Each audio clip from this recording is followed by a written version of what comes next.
Alright, so the FDA just released new regulations about a month ago, and this is mostly good news. It shows that the FDA is starting to care a little bit, which is most likely because RFK is coming in, who promised that he was going to clean up the food system. So they're going to be introducing new healthy labels for foods that meet their requirements, like being low salt or low fat.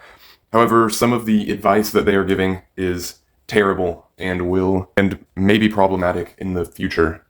So here are just some of their examples of what a typical food source is and what a nutrient-dense health source is. So first up we have frosted shredded wheat versus plain shredded wheat. So I would not say at all that shredded wheat is nutrient-dense. You're getting much more toxins out of most things that are grain. Plus, they usually spray grains that aren't organic a ton, leading to a ton of toxin buildup. So these cereals are just coated in toxins. So I would definitely stay away, especially wheat. Wheat has that gluten in it, and gluten is just terrible. It's a terrible toxin. Honestly, I would prefer someone cut out wheat from their diet than cut out sugar. It's that bad. And so the second one is comparing two different yogurts. The typical yogurt is full-fat yogurt with added sugars, and the nutrient-dense one is plain low-fat yogurt with fruit. So the FDA really wants to reduce saturated fats, which is in dairy products, but the problem with this is that saturated fats are strongly correlated with unhealthiness. Honestly, I would say that low-fat yogurt and full-fat yogurt are about the same amount of healthiness, and it could be that the full-fat yogurt might actually be healthier. However, the full-fat yogurt will have more estrogen in it because estrogen is fat-soluble. It stays in the fat. That's the only thing you want to look out for.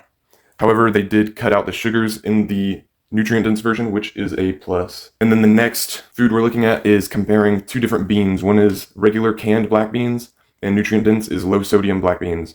So there's one thing that I like about this. So typical, they said canned, and nutrient-dense, they did not say canned, which is good because cans are lined with chemicals that are completely terrible for your health. They will destroy your health, like BPS. Like you've seen the labels that say BPA-free lining. BPA is a chemical that will absolutely destroy your testosterone and absolutely disrupt all your hormones, your sex hormones. So what they don't tell you on those BPA-free cans is that they're likely using a different chemical that is just as bad as BPA, or it could even be worse. The only reason we have gotten rid of BPA and haven't gotten rid of the replacements like BPS is because BPA has been studied more. So these chemicals like BPS, they could be harmful, or they could even be way more harmful than BPA was, and we would have no idea. So I would stay away from anything that's canned, even if it says BPA free. So you get bagged beans if you're going to eat beans. I would say, however, that it is better to eat just beans with a balanced amount of sodium, because sodium is not healthy. The whole purpose of low sodium diet is to reduce the risk of cardiovascular problems or heart problems. However, they found in multiple studies, that having a low sodium diet in the long term has no effect or even a negative effect on heart health. So there's literally no purpose in doing a low sodium diet.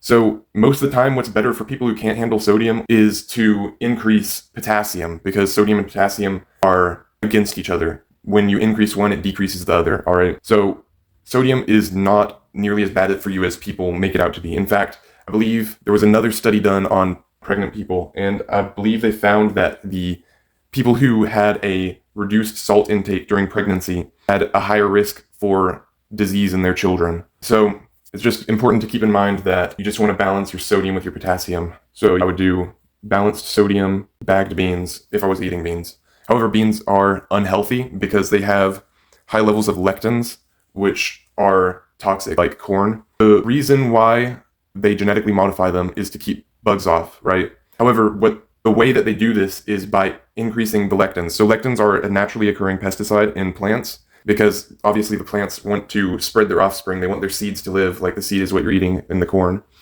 The corn naturally produces pesticides for itself in the corn to keep bugs away so that it can have offspring. But what happens with genetically modified corn is that scientists took the thing that produces lectins, the gene, and made it much, much stronger than it was intended to be. And so now we just have these grains completely filled with toxic lectins, and they're poisonous. Anyways, Beans also have these lectins, so there's little bits of poison in your beans. So I would avoid beans personally, but it's up to you. All right, the next one is comparing vegetable oil, which is supposedly nutrient dense. That's not true at all. And then there's the typical, which is butter. So the reason we consider butter is a saturated fat, unhealthy, and we consider vegetable oil healthy is because a long time ago, when the American Heart Association was first getting set up, basically one of the very large vegetable oil producing companies came to the American Heart Association and they made a very, very generous donation to them. And so all of a sudden, the Heart Association found that saturated fats were horrible for your health and all this, and it caused heart disease and all these problems. I don't know, to me, that's really, really suspicious, especially when we've been living off of saturated fats for thousands of years. Animal fats and butter. So I would rather eat 10 sticks of butter than eat a cup of vegetable oil. Vegetable oil is unhealthy, it's toxic, and the thing about these vegetable oils too is that most of these vegetable oils have to be processed significantly to reduce how much they stink and to make them edible. There are some seed oils or vegetable oils like cottonseed oil and canola oil, I believe. If I remember right, these two oils are literally toxic in their normal forms. They had animals dying when they were being fed cotton seeds and stuff like that. So these oils have to be processed so much to even have them be edible at all. And so during this transition to becoming edible, they have to be heated and then cooled down and processed multiple different ways. And so the thing with oil is that when you heat it up and mess with it a ton like that, the oils can switch forms. And so in this whole processing, it increases the amount of trans fats, which we know for absolutely certain that it causes heart disease. It has been proven over and over again to be horrible for your heart, for your cardiovascular disease. Your body has no idea what to do with it because it's completely unnatural. And so trans fats are actually banned in the US. That's how bad it is. And yet these vegetable oils still get some levels of trans fats in them from these processes. And not only that, but when you heat the oil and stuff like that, it goes rancid. The oil becomes oxidated and it becomes toxic when you heat it. And which is horrible because vegetable oils are most of the time what people use for deep frying. When you deep fry with vegetable oils, you are just making so much oxidative stress for your body and trans fats, and it's just terrible stuff. And then to get rid of the stink, corn oil smells horrible. They have to add tons of toxic additives to make it stop smelling so bad. So not only are you getting all these trans fats and oxidated oil, rancid oil, on top of all that, you're getting chemicals in it that made it stop stinking. So stay away from vegetable oil 100%. The only time you should be getting vegetable oil is when you're eating seeds like sunflower seeds or stuff like that.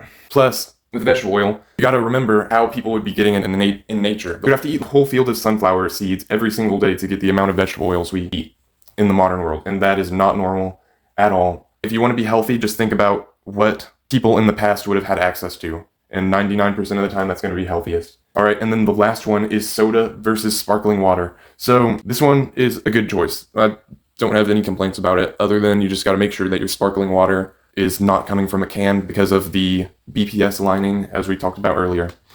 All right, so I made my own version of this unhealthy versus nutrient dense list. So what I would say for the first one, instead of cereal, if you're doing the bare minimum, you can have rice. And if you want to go the healthy route, you can do wild rice or eat nothing for breakfast. So if you eat nothing, that'll boost your autophagy, which is going to boost your body's... Autophagy just means your body is making itself more efficient by getting rid of whatever is not needed in your body and then using it for energy. So it's just clearing out all the junk from your body. That's what autophagy does. That's what happens when you eat nothing for breakfast. You go into a fasting state, and that fasting allows your body to clean itself out. So then you also have wild rice versus rice. So wild rice is not actually a rice. It's a seed of a plant that grows up north, I believe. So wild rice is really, really good because it is 55% protein, I believe. 45 or 55% protein, which is absolutely amazing compared to rice, which is barely any protein at all. It's all carbs. And it has tons and tons of fiber. And on top of all that, rice has lectins, which are the poisons that plants protect themselves with that we talked about earlier. But wild rice has none since it's not a grain. So wild rice is amazing. It's wonderful. If you want to be healthy but still get full, wild rice is the way to go. And so the next thing is yogurt. So the bare minimum would be organic yogurt of any kind. You want to make sure you're getting organic though, because with meats and dairy products, There's so many antibacterials they pump into these things. It's insane. You want to make sure you're getting organic yogurt that doesn't have all these nasty chemicals that are going to destroy your gut microbiome. All right. And then the alternative, the healthiest option, is homemade full-fat yogurt with fruit. So when you make your yogurt at home, it's basically like you're eating a giant probiotic. When you make it at home, the microbes ferment right then and there, and they are fresh and ready to support your microbiome, all right? So you're getting fermented benefit as well as, and so then we have bare minimum, low sodium, no, not low sodium beans, hold on. That's supposed to be balanced sodium beans. So the bare minimum is balanced sodium beans, and then the 100% healthy is eating a balanced sodium avocado or a sweet potato, because these don't have nearly as many lectins as beans do. And then for oils, oh wait, that's not the bare minimum. Messed up this list a bit, guys, I'm sorry. So the unhealthy version of fats would be vegetable oils. Don't eat vegetable oils. And then the 100% healthy is stuff like organic extra virgin olive oil, avocado oil, pasture-raised animal fats, but they need to be pasture-raised. When they aren't pasture-raised, if they aren't pasture-raised, then, okay, but you want to make sure that your animal fats are pasture-raised, because animals store their toxins inside of their fat cells. So if this animal lived a toxic life, then guess what? You're eating all the toxins they did, and that's just not healthy.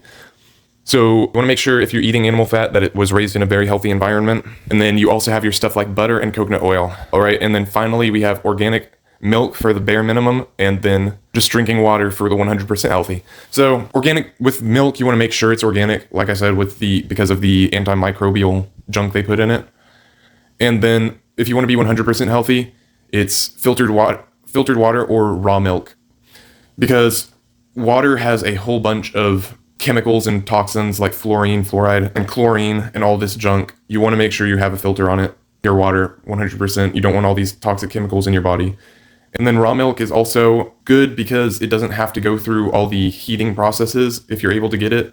That organic milk that milk in general has to go through, and that just allows for more nutrients and better proteins inside. All right, that's the end of the video. Subscribe if you want to see more content like this.